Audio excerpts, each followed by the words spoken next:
ஓம் அஸ்மத்குருभ्यो நமः. வங்கக் கடல் கடைந்த மாதவனை கேசவனை திங்கள் திருமுகத்துச் செடியார் சென்றிடைஞ்சி அங்கப்பறை கொண்டவா கயனு புதுவை பைங்கமலத்தந்தரியர் பட்டர் பிரான் கோதை சொன்ன செங்கத்தமிழ் மாலை முப்பதுந்தப்பாமே இங்கு இப்பரிசுரை பார் ஈரிரண்டு மால்வரை தோல் செங்கம் திருமகத்தாச் செல்வத் திருமாலால் இங்கும் திருவருள் பெத்து இம்புருவர் எம்பாவாய். అడియేన్ రామానుజదాస శ్రీమతే రామానుజాయ నమః. ఈవేళ ధనుర్మాసోత్సవంలో ఆఖరి పాసనమైనటువంటి 30వ పాసనం ఫలశ్రుతి. ఇన్ని రోజులు మనం చేసిన దానికి ఫలితం ఏంటి అని చెప్పేటువంటి పాసనం అమ్మ మనకు చెప్పినటువంటి పాసనం. ఈ పాసనంలో ముందుగా పోయిన పాసనంలో ఎత్తైకుం ఏడేడు పిరవిక్కుం ముందన్నోడు. అయ్యా పరమాత్మ, పర అనేటువంటి వాద్యం కాదయ్యా, నీతోని ఎప్పుడూ కూడి ఉండేటటువంటి సర్వకాల సర్వావస్థలు యందు ఏ రకంగా అయితే లక్ష్మీ అమ్మవారు నీతోని ఎప్పుడూ కూడి ఉంటుందో మాధవ.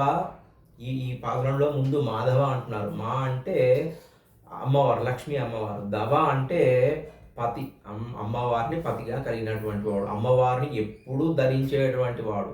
ఆ రకంగా నువ్వు ఎప్పుడు అమ్మవారిని పక్కనే నీ వెంటనే ఉంటుంది కదా, మేము కూడా నిత్య సంబంధం నీతో కలిగి ఉండాలని చెప్పి ఎత్తైకు ఏడేడు పెరుగుకుమందని 29వ పాసనలో చెప్పింది. ఇప్పుడు 30వ పాసనలో వంగక్కడల్ కడైంద మాధవనై కేశవనై, మాధవ కేశవ అంటున్నారు.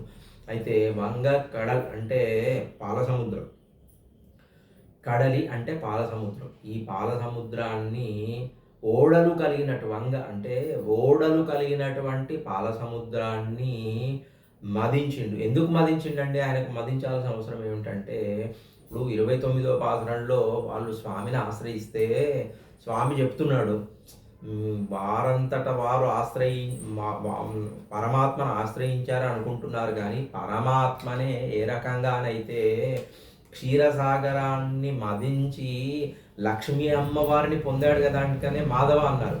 ఆయనే క్షీరసాగర మదనం చేసిన తర్వాత లక్ష్మీ అమ్మవారు వస్తే స్వీకరించి, అంటే అమ్మవారిని కోసం మదించి అమ్మవారి దగ్గరికి చేరి అమ్మవారిని స్వీకరించిన వాడా. అంటే ఈ గోపికల దగ్గరికి పరమాత్మనే, వారు పరమాత్మను సేవించుండడం కాదు, పరమాత్మనే తన ఆనందం కోసం వారిని రప్పించి వారినే పరమాత్మ పోయి వారిని ఆశ్రయించిండు. వారు సేవిస్తే వారికి ఈయన ఆశ్రయం ఇచ్చిండు. ఆ రకంగా లక్ష్మీదేవిని క్షీరసాగర మదనం చేసి పొందినటువంటి ఓ మాధవ, ఈ పడవలు కలిగినటువంటి క్షీరసాగరము అంటే దీంట్లో తాత్విక చింతన ఏంటంటే, క్షీరసాగరంలో పడవలు ఉన్నాయంటే ఉన్నాయో లేవో, పడవలంటే ఈ శరీరాలండి, ఆత్మను ధరించేటువంటి ఈ శరీరాలు పడవలు అనుకుందాం. ఈ పడవలు క్షీరసాగరం అంటే సంసార సాగరం. అవి దారి తప్పి ఎటో పోతుంటే వాటిని మదించి వాటిని అనుగ్రహించిన వాడ. అయితే ఈ సాగరం, క్షీరసాగరంలో ఈ శరీరాన్ని ధరించినటువంటి ఓడలు ఉన్నాయి కదా, వీటిని సంకల్పము అనేటువంటి పర్వతాన్ని ఉంచి మదించినటువంటి వాడ. ఆ మదించడంలో కూడా నీ యొక్క కృప అనేటువంటి తాడును పెట్టి, నీ యొక్క కటాక్షములు అనేటువంటి చేయిత్వని, ఈ కటాక్షములు కృప చేత ఆ సంకల్పాన్ని పెట్టి మదించి ఏ రకంగా అయితే లక్ష్మీ అమ్మవారిని నువ్వు పొందావో, ఈ జీవాత్మ స్వరూపమైనటువంటి మమ్మల్ని కూడా నువ్వే ఆయనంతట ఆయనే మదించి మనల్ని పొందుతాడట. అందుకని వంగ కడల్ కడైంద మాధవనై కేశవనై అంటున్నారు. కేశవనై అంటే 3 రకాలండి. ఆయనకు చాలా కేశ సంపద ఉన్నది, చాలా అందమైనటువంటి కేశములు కలిగినటువంటి వాడు. ఆయన క్షీరసాగర మదనం చేస్తుంటే ఆ చేసే పని వల్ల ఇదేంటి ఈ కేశములు జుట్టంతా విడిపోయి ఉందట. ఆయన లేదా ఆయన కింద కూర్చొని పట్టుకొని తాబేలులాగా కూర్మావతారం ఎత్తి మందర పర్వతం కింద కూర్చున్నాడు కదండి. అప్పుడు మదించడం వల్ల కేశాలు విప్పి ఉన్నాయట. ఆ రకంగా కేశ సంపద కలిగినటువంటి వాడా, లేదా కేశి అనేటువంటి రాక్షసుని సంహరించినటువంటి వాడా, లేదా బ్రహ్మరుద్రాదులను కూడా నియమించేటువంటి వాడా అనేటువంటి కేశవ పదానికి అర్థం ఉంది. అదే రకంగా ముందు వీళ్ళు ఎలా పాడుతున్నారంటే రెండవ పాసురంలో వయత్తువాడు వీరుగాల్ నామున్ పార్కడలుల్ పయత్తు ఇంద్ర పరమన్ అడిపాడి. ముందుగా రెండవ పాసనంలో క్షీరసామరంలో పడుకున్నటువంటి మెల్లగా పడుకున్నటువంటి నీ పాదాలకు అడిపాడి, నీ పాదాలని చెప్పి ముందుగా పాదాల నుంచి మొదలుపెట్టి ఇప్పుడు ఈ పాసనంలో కేశవనై అంటే జుట్టు దాకా వచ్చారంట. పరమాత్మను నకశిక పర్యంతం వీళ్ళు సేవించుతున్నారు అని చెప్పడం వంగ కడలు కడైంద మాధవనై కేశవనై అని చెప్పి ఈయనను సేవించింది ఎవరండి? ఒకరేమో గోపికలు, ఇంకొకరేమో గోదమ్మ వారు. తర్వాత వారెలా సేవించి ఫలితాన్ని పొందారో మనం కూడా ముప్పదును తప్పామే క్రమం తప్పకుండా 30 పాసురాలను ఆశ్రయించితే ఏ ఫలితం వస్తుందో చెప్తున్నారు. గోపికలు ఆ రకంగా గోపికలు వెళ్ళారు కదండి. తింగల్ తిరుముగుత్తు చెడియ హర్షండినైంజీ. ఆ గోపికలకు పరమాత్మ కూడారై విల్లంశూర్ అనే పాత్రంలో అందరికీ కంకణాలు, మంచి ఆభరణాలు, చెవుదిద్దులు అన్నీ ఇచ్చాడు కదండి. వాళ్ళు పెట్టుకోనేట చంద్రుని కాంతిని పోలినటువంటి ముఖం. ఇప్పుడు పరమాత్మకేమో తింగలం ఆదిత్యనం అంటే చంద్రుడు లాంటి కాంతి, సూర్యుడు లాంటి ప్రకాశం. కానీ గోపికలు అక్కడ కాదు, సూర్యుడు లాంటి ప్రకాశం వీళ్ళకి అవసరం లేదు. వీళ్ళకి ఎప్పుడూ ఆహ్లాదమే. ఎందుకంటే ఎప్పుడు పరమాత్మ దృష్టి ఆహ్లాదం ఉన్న వాటి మీదకే మన దృష్టి పడుతుంది, ప్లెజెంట్ ఉన్న వాటి మీదకే పడుతుంది కదా. కాబట్టి పరమాత్మ ఎప్పుడు వీరిని చూడడానికి వీరికి ప్రకాశం అవసరం లేదట, ఆహ్లాదాన్ని ఇచ్చే గుణమే కావాలట. అందుకని ఆ తింగల్ తిరుముగత్తు అటువంటి మంచి ముఖమండలం కలిగిన చంద్రకాంతిని పోలినటువంటి ముఖమండలములు కలిగి పరమాత్మ ఇచ్చినటువంటి కంకణాలు, ఆభరణాలు ధరించినటువంటి ఆ ఆభరణాలు ఇవ్వడం వల్ల వీళ్ళు ధనవంతురాలు అయిపోయినట. సంపద కలిగినటువంటి గోపికలు ఆ రాజులు ఆనాడు అంగప్పరై అంగ అంటే ఆ రోజు వారిని సేవించి పర అనేటువంటి వాద్య నిమిత్తంలో వారు కూడా పరమాత్మను చేరారో. అదే రకంగా యనుబుదు వైపై ఇంగమల తంతరియర్ పట్టర విరహన్ కోదేశన్న.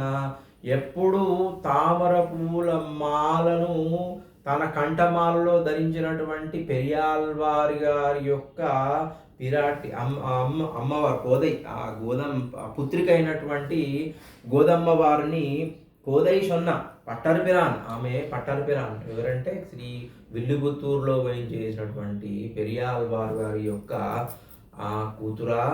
ఆమె కూడా ఏ రకంగానైతే సేవించిందో ముందు గోపికలు సేవించి పరమాత్మను చేరిందో, అదే రకంగా ఆండాలు అమ్మవారు కూడా విల్లిపుత్తూరులో ఆమె ఒక్కటి చేయలేదటండి. ఏ రకంగా చేసింది? ముఖదుం తప్ప ఇంగెప్పరి శంగత్తమిడ మహాలై ముప్పదుందాప. ఆమె శంగం అంటే సంఘములతోని, ఆమె 5 లక్షల మందితోని కూడి. గోపికలేమో కృష్ణుడు ఉన్నప్పుడు ద్వాపర యుగంలో చేశారు, కానీ అమ్మవారేమో శ్రీవిల్లిపుత్తూరులో 5 లక్షల మంది సంఘములతోని కూడి 30 పాసురాల్ని అనుసంధానం చేస్తే 30వ పాసురం వరకే శ్రీరంగనాథ స్వామి ఆగలేక శ్రీరంగం నుంచి విల్లుపుత్తూరుకి అర్చకులను పంపించి అమ్మవారిని తీసుకురావాల్సిందిగా ఆజ్ఞాపిస్తే అమ్మవారు ఈ వెళ్ళి పరమాత్మలో చేరింది. అదే కదా అంతిమ ప్రయోజనం. ఆ రకంగా గోదమ్మ వారు కూడా ఆ సంఘములుగా పాడి 30 పాసురాలు పరమాత్మను చేరింది. ఇప్పుడు ఈ 30 తప్పామే ఇప్పుడు ఇంగ్ అంటే ఇప్పుడు మనం ఇప్పుడు కనుక ఆ 30 పాసురాలు ధనుర్మాసంలో నెల రోజులు ఒక వ్రతం పూని చేసిన లేదు, మేము రోజు చదువుతామండి. ఇప్పుడు వ్రతం చేయడం అంటే మాకు ఒక రోజు తగును తగకపోను, మేము రోజు చదువుతామండి. రోజు 30 పాసురాలు క్రమం తప్పకుండా చదివితే పరమాత్మను చేరేటువంటి మోక్షము, పరమాత్మను మనం చేరుతామని చెప్పి అమ్మ అలా చేసింది. మనం ఇలా చేయడం వల్ల ప్రయోజనం ఏంటి తెలిసిన? గోపికలు చేయడం వల్ల ప్రయోజనం, గోదమ్మ వారు చేయడం వల్ల ప్రయోజనం, మనము ఈరోజు చేయడం వల్ల, ఆ రోజు గోపికలు ఈరోజు మనం చేయడం వల్ల ప్రయోజనం ఏమిటో తెలిసిన మాల్బరైతోల్ శంగన్ తిరుమగత్తు చెల్వత్ తిరుమాలాల్. ఆ పర్వతము లాంటి చతుర్భుజమైనటువంటి పరమాత్మ మనను శంగన్ తిరుమగత్తు. ఎట్లా అంటే ఇంతకుముందు పాఠశాలలో కూడా అనుకున్నాం, ఆయనే మన కోసం వేచి ఉండి కళ్ళు ఎర్రబోయినాయట. అంటే మనం ఎవరికన్నా మనం ఇష్టమైన వాళ్ళు వస్తున్నారంటే చూసి కళ్ళు కాయలు కాసినట్టు ఆయన మదించి లక్ష్మీ అమ్మవారు ఎప్పుడు వస్తుందా, ఎప్పుడు ఆమెను స్వీకరించాలా అని చూసిండు. అదే రకంగా గోపికలను వారు ఎప్పుడు వస్తారా, వారిని స్వీకరిద్దామా, గోదమ్మ వారు ఎప్పుడు పాసరాలు అయిపోతాయా, ఈమె యొక్క పూర్తిగా అర్థపంచక జ్ఞానం వచ్చిన తర్వాత అమ్మను ఎప్పుడు నేను ఆతృతతో వెళ్ళి ఎప్పుడు వస్తుందో, ఎప్పుడు నేను నేనే వారిని ఆశ్రయించాలనేటువంటి కళ్ళు కాయలు కాసినట్టు చూసేటువంటి పర్వతాకార మాల్వరైతో అంటే సువిశాలమైనటువంటి గుణం కలిగినటువంటి వాడు, సౌలభ్య గుణం కలిగినటువంటి వాడు, సౌశీల్య గుణమును కలిగినటువంటి వాడు,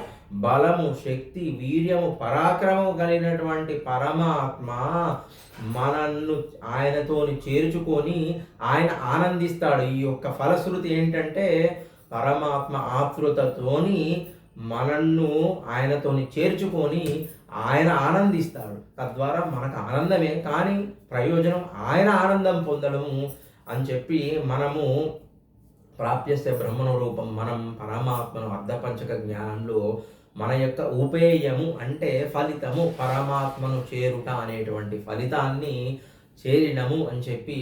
కాబట్టి మీరందరూ కూడా మనుషుల యొక్క అంతిమ ప్రయోజనము సరే, మీరు కావాలంటే ఇదంతా ఆయన సంపదే. ఈయనను లౌకిక, ఇప్పుడు ఇహలౌకికం, ఇప్పుడు లీలా విభూతి, నిత్య విభూతి, ఇదంతా మనం అనుభవించేదంతా లీలా విభూతి. పరమాత్మ వైకుంఠంలో వేంచేసి ఉండేటువంటిది నిత్య విభూతి.